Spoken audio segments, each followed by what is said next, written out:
It's 6:43 and happening tomorrow. President-elect Joe Biden and Vice President-elect Kamala Harris will be inaugurated to become the nation's 46th president and vice president. And this is an inauguration like no other. We are turning to our expert analysis this morning. Joining us now is Abdul Hakim Shabazz, editor at Indy Politics. Good morning to you, sir.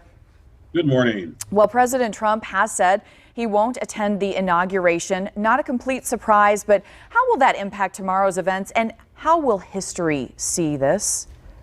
I don't think it'll impact the actual inauguration ceremony itself per se. Even though the president will be like the first president since I want to say like Andrew Jackson to not attend the inauguration ceremony.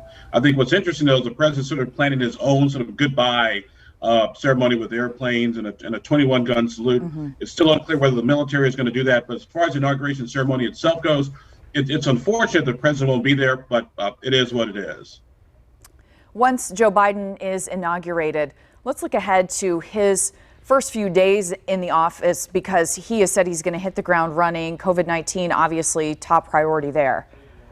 Yes, the president-elect's going to do a couple of things. Number one, sign a slew of executive orders, one of which is a mask mandate on all federal properties. There are some things he can do with an executive order, but then there's also his legislative priorities, like you mentioned, COVID-19 and getting the economy back.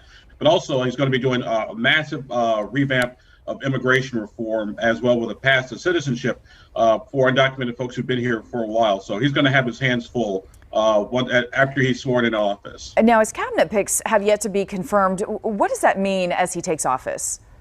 Not necessarily a lot, because whenever a president is sworn in office, a lot of times they don't have their cabinet picks ready to go.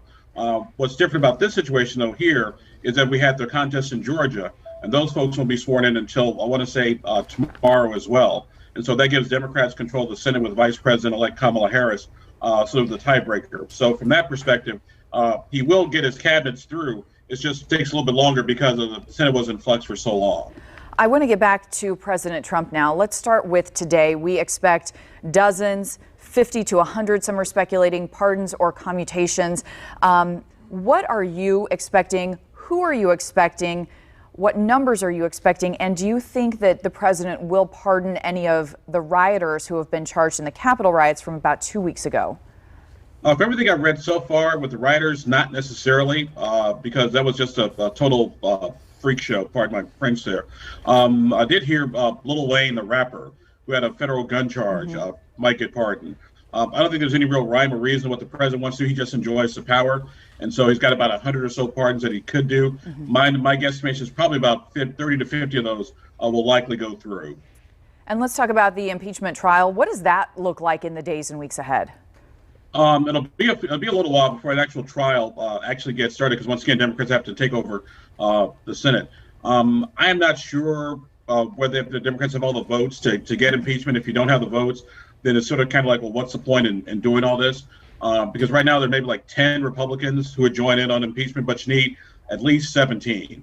And so we got that going on. Also, you got the president's first 100 days agenda. And so they're trying to do a balancing act of getting both the impeachment process through, as well as helping the president get his 100-day agenda through. Abdul, we've got the pandemic happening. 2 weeks ago, again, you keep seeing this video of the riots that happened, and I'm still just, in disbelief over that. Did you ever think that you would see an inauguration like the one we'll see tomorrow? I've been covering politics for 25 years. Not in my lifetime did I ever think that in America, we'd have to have 20,000 National Guards on Inauguration Day to keep everything safe. That to me is just just blows my mind. Abdul Hakim Shabazz, I know you'll be watching it. Hopefully we speak to you again soon. Thank you.